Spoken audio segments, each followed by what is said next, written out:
Hello, Multiverse, and welcome to the Magic Library. I am Aliquis, the Archivist, and we are back with some more arena gameplay videos. But big news, super hype, Brawl is on Arena. Now, I don't know about you all, but I am very, very, very excited about this. This is essentially the closest we're going to get to Commander on here, I'm going to imagine. And Brawl is basically, standard legal Commander. Now, for those of all of you who are not familiar with the Brawl format, um, I'll give you kind of a brief rundown, real quick. For one, it's a singleton format, which is a lot of fun, just like Commander, but it is only 60 cards as opposed to 100 cards like Commander is. So you get 60 cards. They're all individual, except basic land, of course. But even non-basic land, you're only allowed to have one of each. And you get a commander or a brawler, I guess, in this mode. Now, the way the commander works is you get a legendary or a planeswalker, legendary creature or a planeswalker as your commander. Now, well, hold on. Before we jump right into that, this event you get to choose from one of 4 pre-constructed decks, as they're already here. So eventually, obviously, I'm assuming they'll allow us to create our own decks, and that's the part I'm excited about. I like playing it, but I like actually building the decks more so. But here, let's just click on the first one here, Knight's Charge. Now, each of the decks have, like I said, 60 cards with 0 sideboard, because there's a sideboard in there. And then you have your commander, which this one is Sir Gwen, Hero of Ashvale.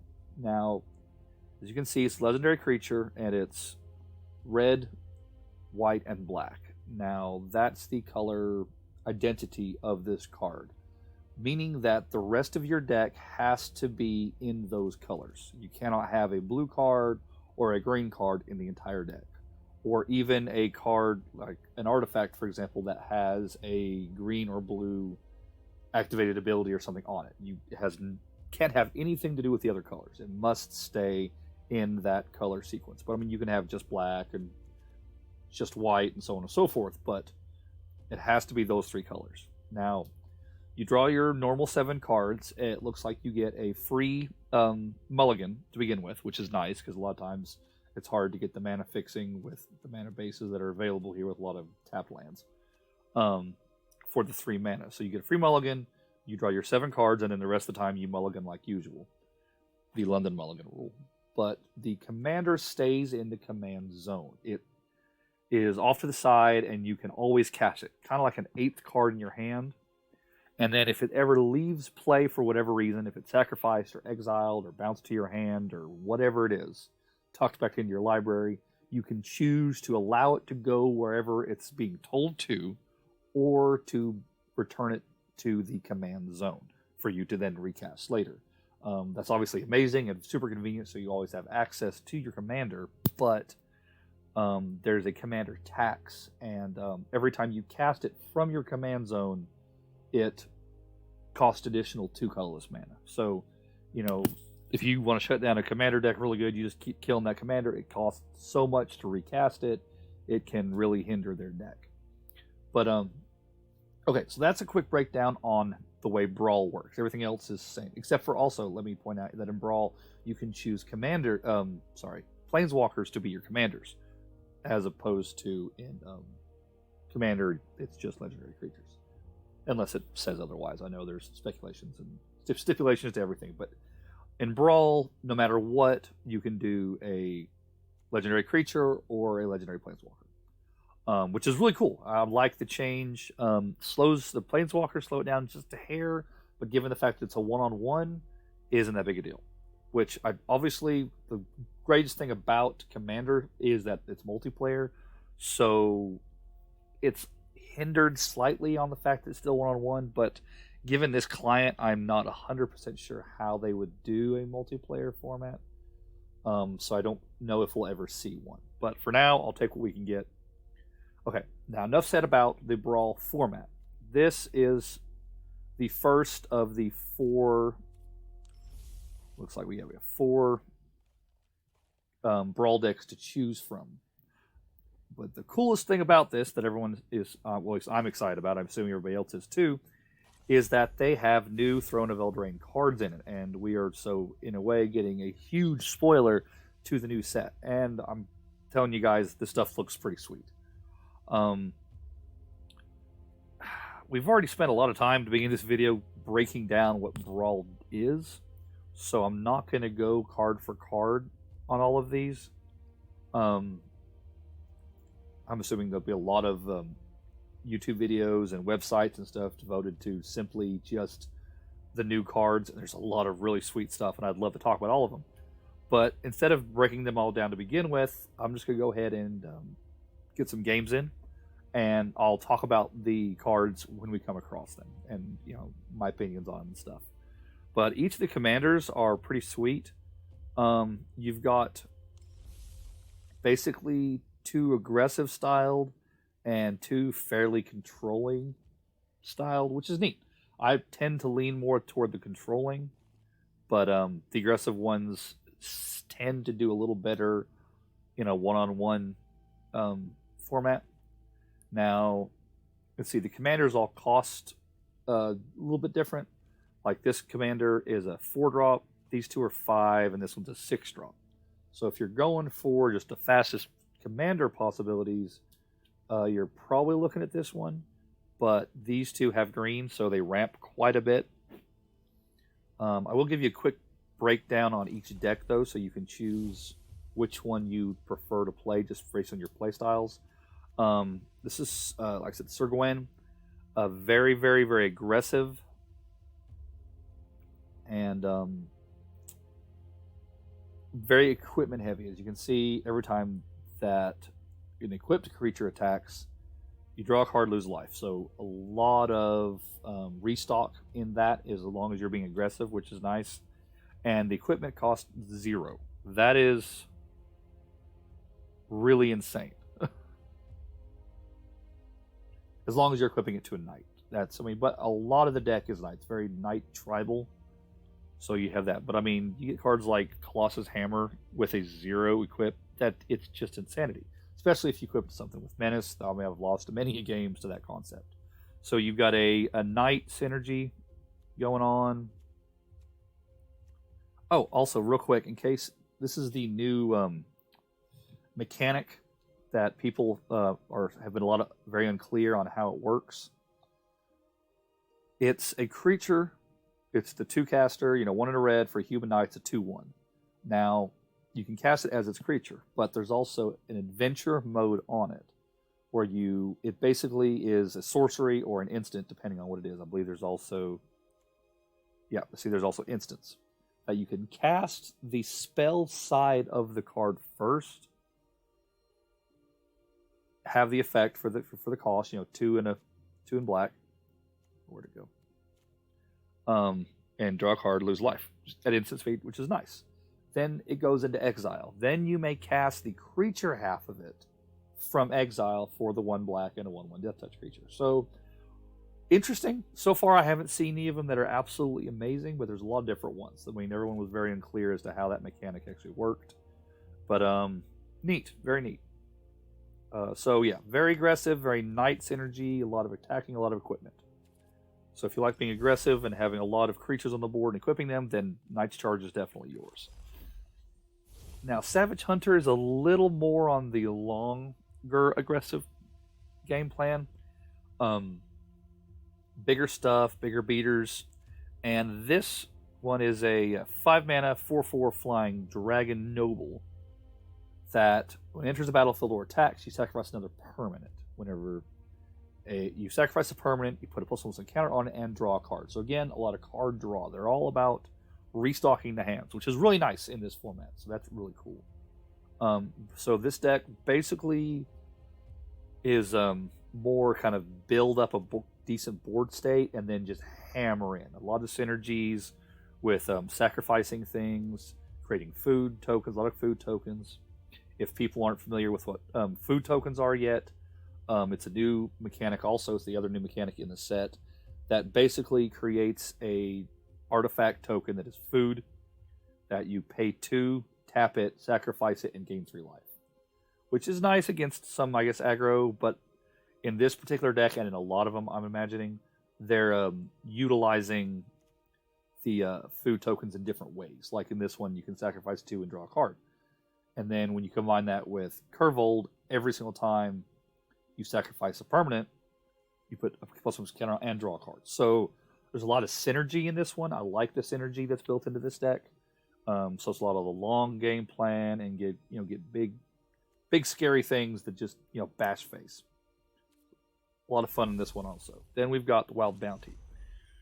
Wild Bounty is the most ramp heavy of the decks, and the reason for that is the Shulane, Teller of Tales, or Shulane, however you pronounce it. But this is one of the earliest spoilers for the set, so you're probably familiar with it already. Whenever you cast a creature spell, draw a card, and then put a land card from your hand onto the battlefield. Lot of ramping, a lot of the mana dorks that you're dumping out to try and get, to draw a card and then put a land card in your hand. You can ramp really fast with it. It's an interesting juxtaposition you're put in, though, because you want to play your mana dorks early to ramp into Shulane, but at the same time, you also want to keep them available to play after to have more card draw and more, lands, more ramp after that. So it's kind of, you're in a weird juxtaposition where you're not sure which one goes. There's a lot of decisions to be made with that.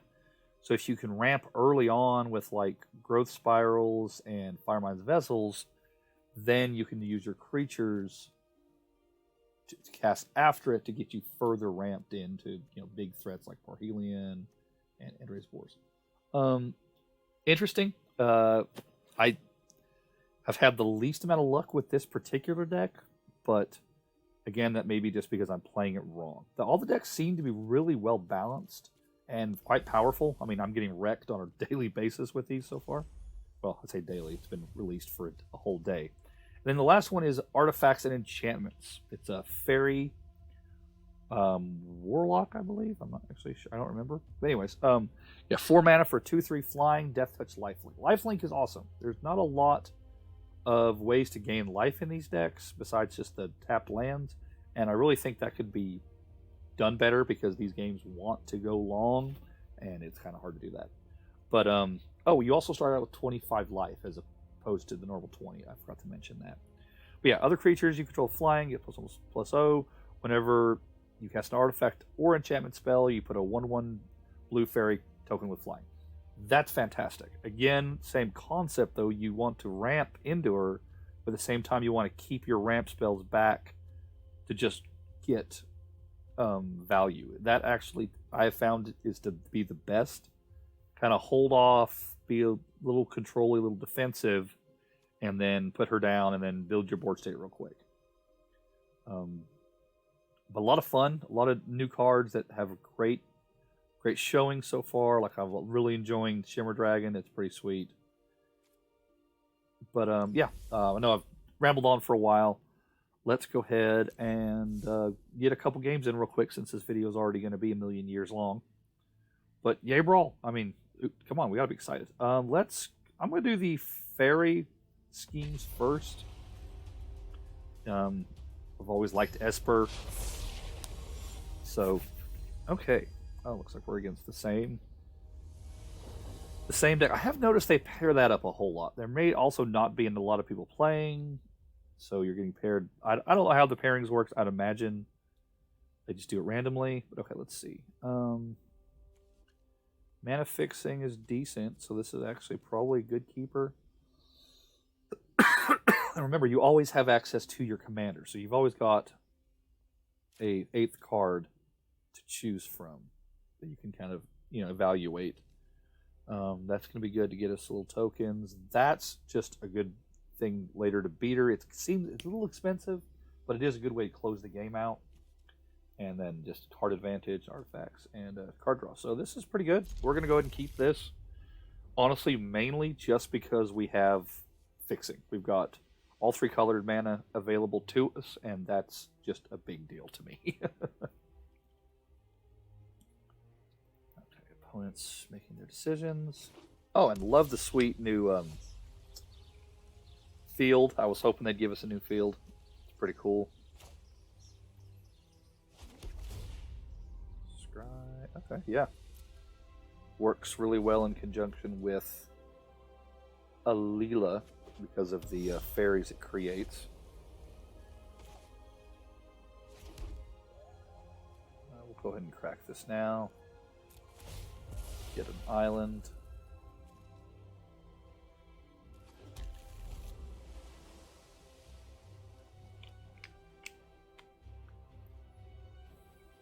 Oh, this is one of the new cards. This is really neat. The first half, the sorcery speed creates any of your artifacts into a 4/4 beater, which could be really nice. And then you get a, basically a Windrake attached to it, which is pretty cool. So, we could play the land and just play Winged Words to get some card draw. Or we could play this to prepare for a turn 4 Alela. I think we're going to go with the card draw because there is a chance that we will draw into some land. Okay, cool. Oh, I don't want to have to discard though. That's no fun. Yes, I know. I'm sorry. I'm slow. I said I'm trying to explain things as I'm doing it.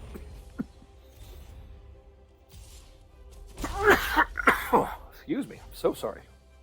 Okay. Let's see here. Well, that's an Alela. But if they're holding removal, it so just hurts to get that ripped right back. But if we can untap with it, that's really good too. Okay, why not? Animation on them are pretty sweet.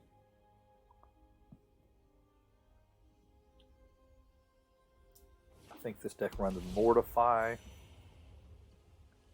as a single target removal, so that would hurt.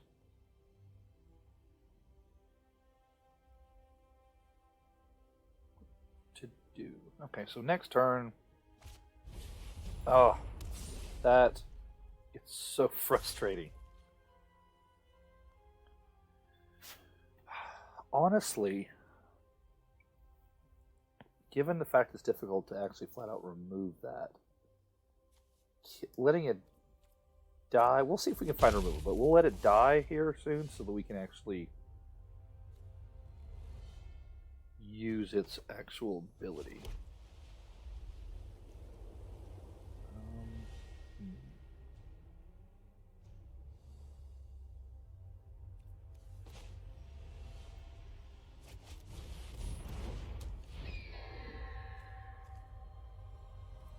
Yeah, we'll wait on the globe. I know it seems bad.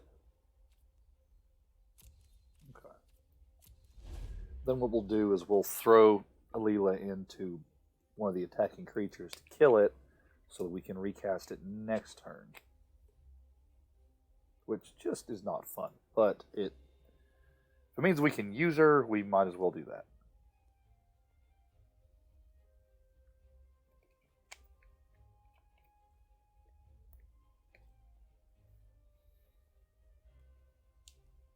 Good way to start the game out, honestly, would have been to put the Guild Globe down and then turn it into an artifact and then start bashing with it.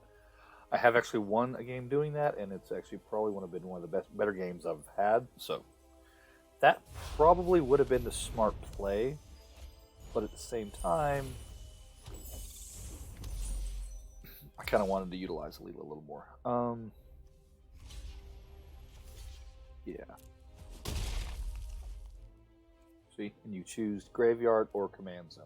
Make sure you choose the right one, because once it goes to the graveyard, it's staying there until you find a way to bring it back. I mean, so you're potentially going to lose your commander for the rest of the game if you click the wrong button.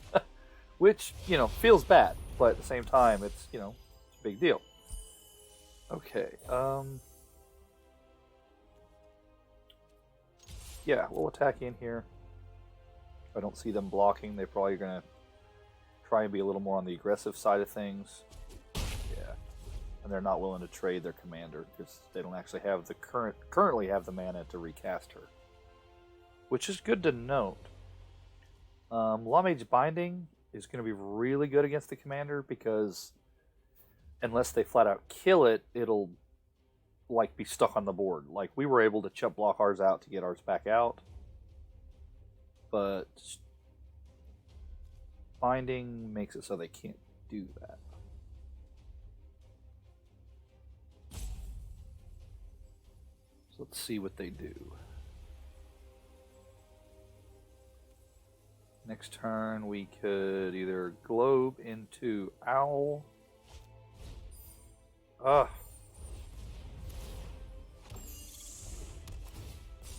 Okay. I think we're going to let this go into exile. And we'll just try and get rid of this, because coming up with that much mana to try and recast it is going to be difficult. That hurt. That probably was a bad decision, but we'll see where we can go.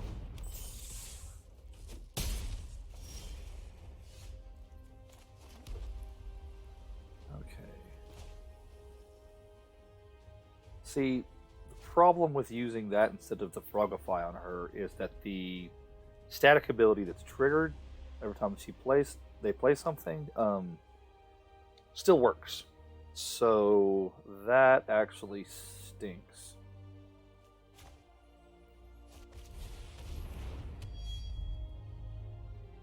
So Lawmage Binding may not actually be the best route that I had mentioned a minute ago, given the fact that the true value of the card is the static ability. So ignore what I just said. I apologize. That's what we want right there. Because we could technically do both on the same one, and then it's just stuck there unless it can get rid of it. That would be pretty sweet. I'm not gonna lie.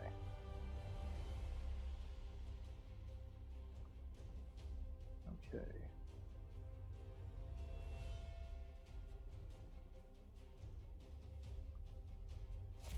Obviously, there's that Mortify. Yep.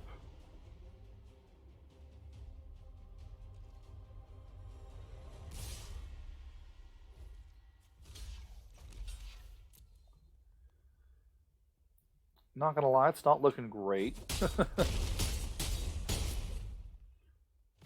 We'll probably do is Frogify the Prison Realm is pretty good too. I hate that you can't hit the Tribunal with it. That'd be nice, but we're gonna.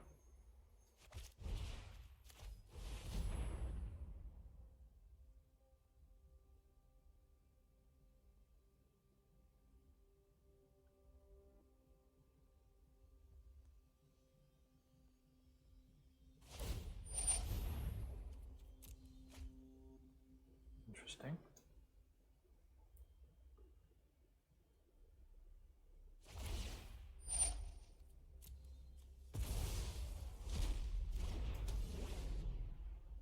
Okay, then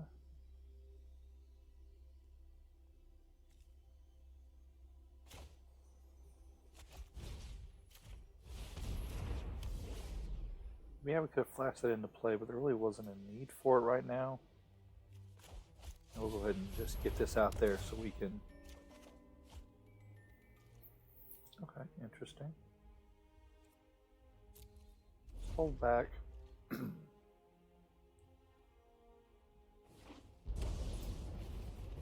Yeah, we're going to need to that into the 4/4 and the flyer.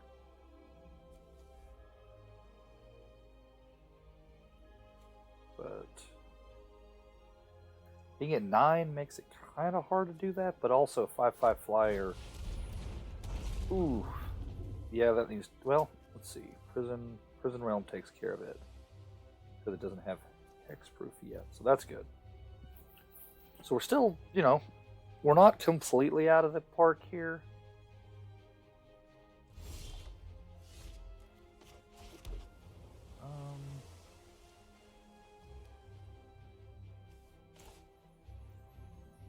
Go ahead and Prison Realm you.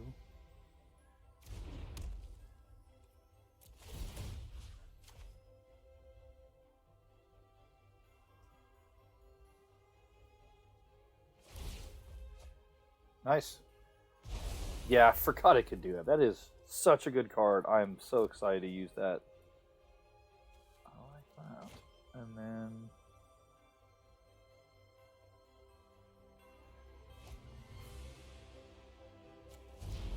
turn our globe.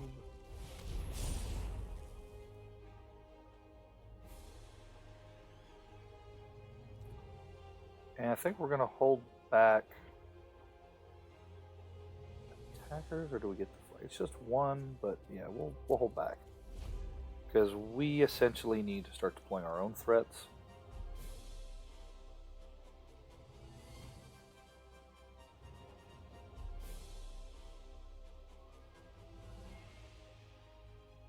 Yeah, Mace of the Valiant just is a little expensive. I mean,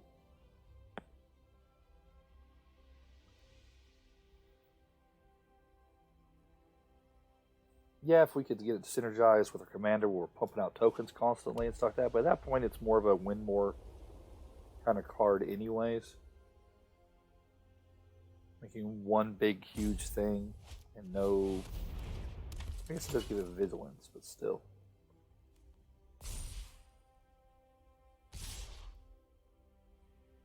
Oh, wow. Okay. That is very aggressive.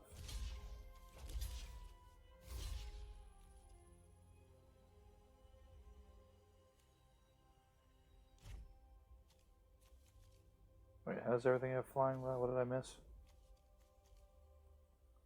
Artifact creatures you can have flying. Fantastic. Now I lose. That's 7, 8. Puts me to 1. Can I do that? I don't think I can. But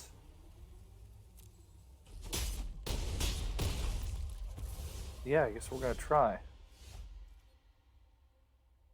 Okay.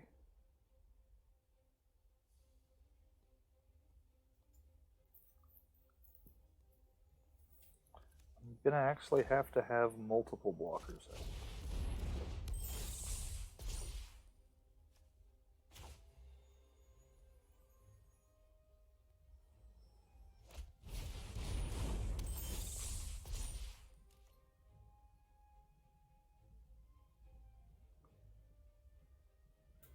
Okay, no attacks, because we're dead.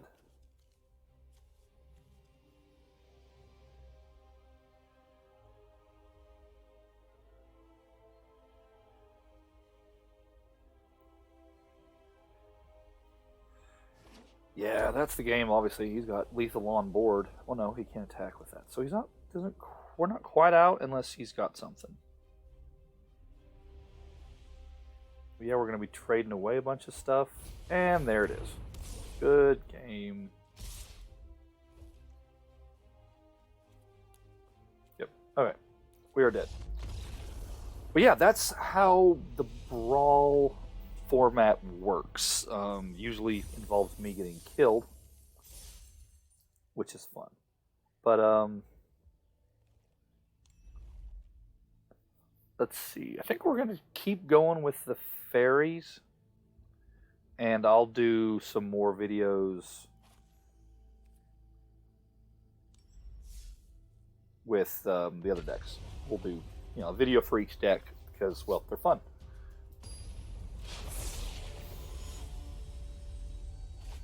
Okay, we're up against the Knight deck, so this way you can see a little bit how that works, kind of, 2-for-1 video here, if you will. Bag of Holding is nice to start out with. That works really well with the bag because it's just another artifact.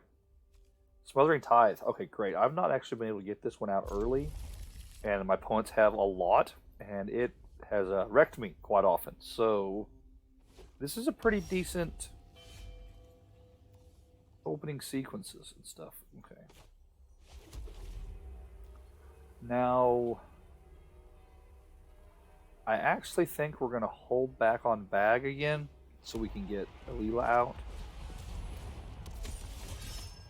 Although, man, the value on the knight is so aggressive. Yes.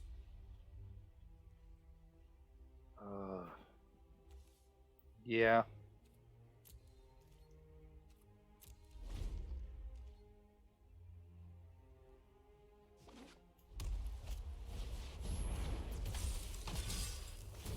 It's whenever you cast an artifact or enchantment. It's not non-artifact, non-enchantment. That is such such aggression. I kind of need to stem the bleeding a little bit here. I mean, it'll kill it.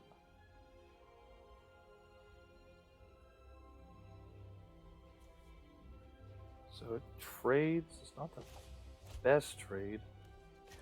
I think we're going to go with the Signet. This way,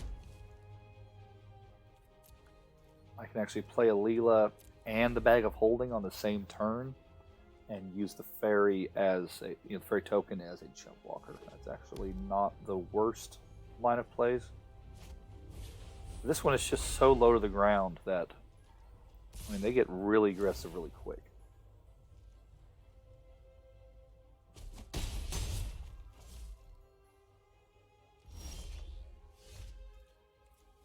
Okay.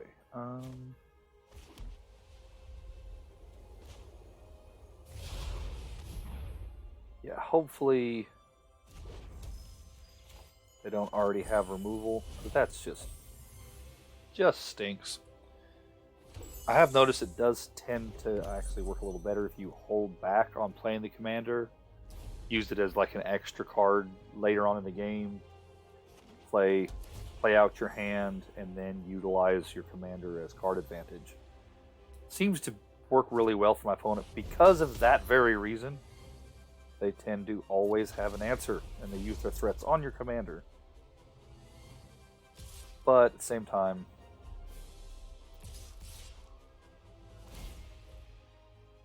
okay, we'll again, no blocks. Okay, we can recast it right away. And the chances of them having another removal spell for it is very slim. So unfortunately, I think this is the route we're going to go, and we will see how that works for us. No attacks. We need the blocker. Okay.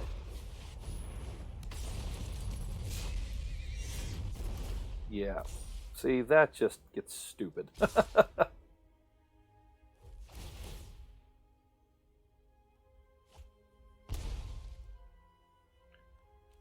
Okay.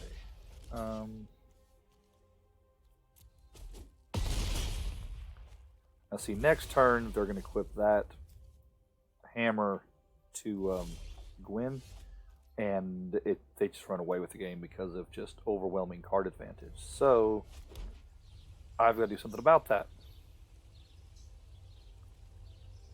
We're going to go with... We'll hold back on the Law Binding because I can flash it in at instant speed. So let's see, I've got 1, 2, 3, 4, 5, 6. 6 mana available. So we're going to go with this.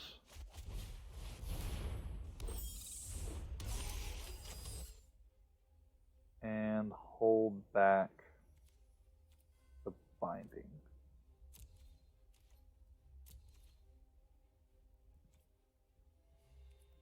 I'm actually going to attack with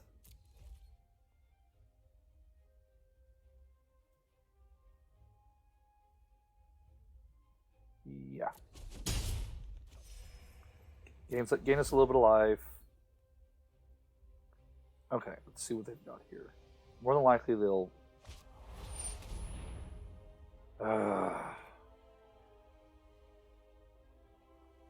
Okay, do I want the token or do I want to shut out their attack? Resolve. Man zone.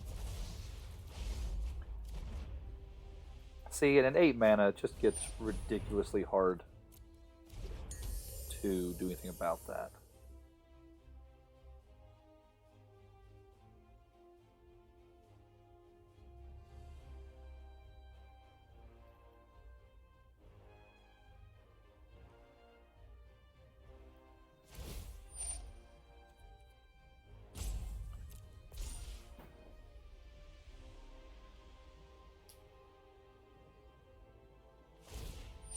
Yep.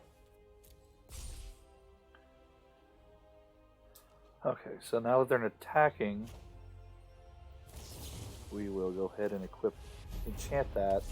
I guess so they can't attack with it, but they also can't switch the equipment over.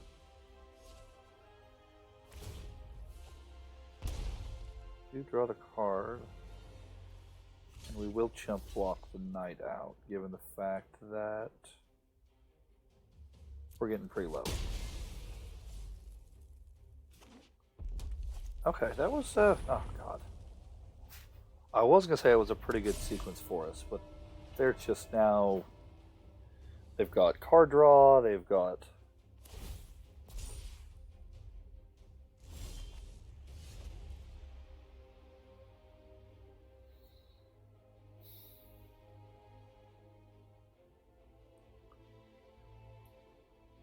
Okay, we really need to be able to draw into...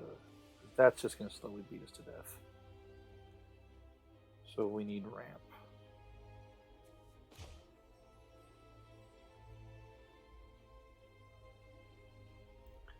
This seems like a bad choice right now, but it's kind of a dead card otherwise.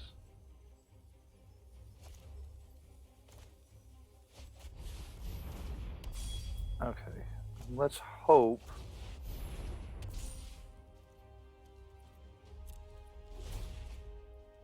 they don't draw into something. If they can remove our suit, then we're dead.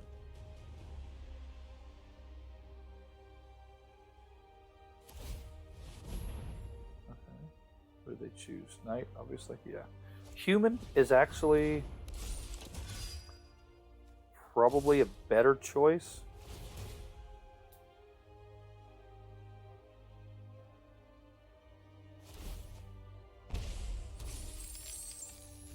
Yep, see, we have to block that, which is unfortunate. I would love to kill off that.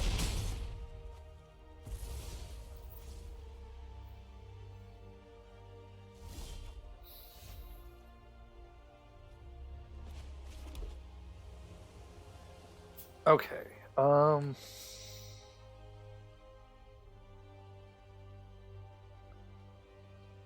yes, we can cast that. That really isn't our best plan to attack now. We have to cast something or we're literally dead next turn.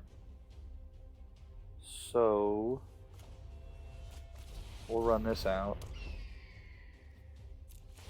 Trigger. Okay, it's something we can cast. That's not bad, at least.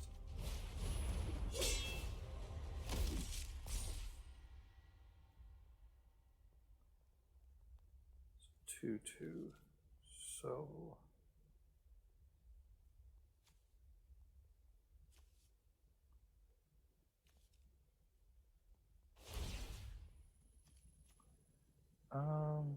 three. See, they're both dying anyways, so.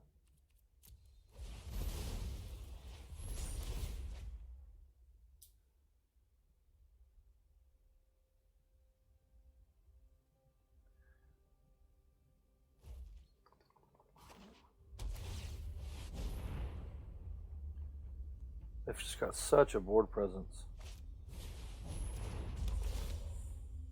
I have lost that as well. I'm literally just sacrificing. I think that card is also in the Jund colored one because it's all about sacrificing things, and that's such a good card in that deck, really. You just equip, sack, and draw your card, and do damage. It's plus some counter on the commander. It's such synergy. It's really, really crazy. Crazy good. Okay, what do we got?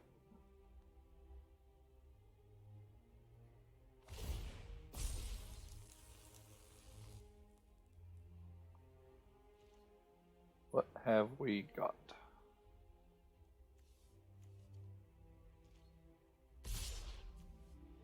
Interesting.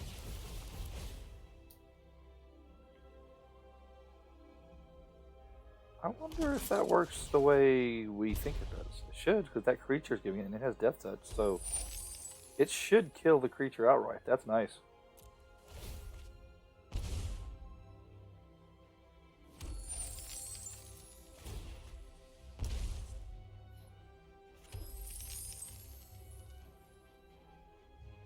Okay. Blocks. Obviously have to block that. And that's good. So we have to block here.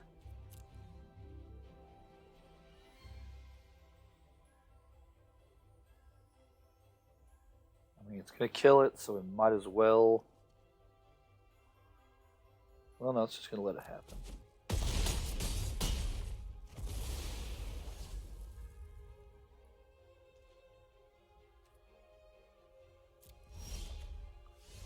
Well, that was not what we wanted to draw. We are dead, ladies and gentlemen.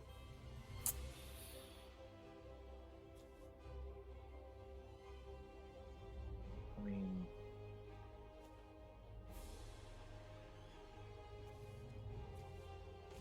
Bag of holding here.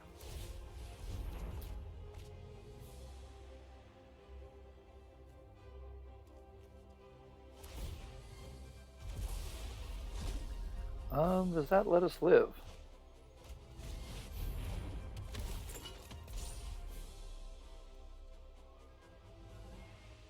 Can you comment on your turn? You may have a none. Okay.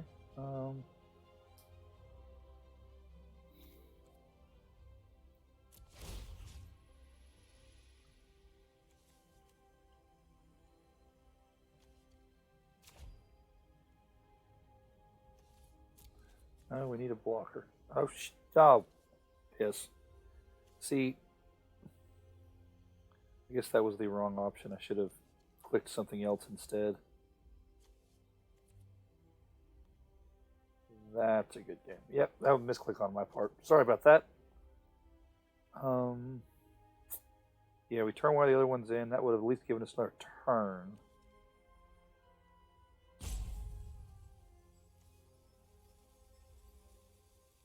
But yeah, okay.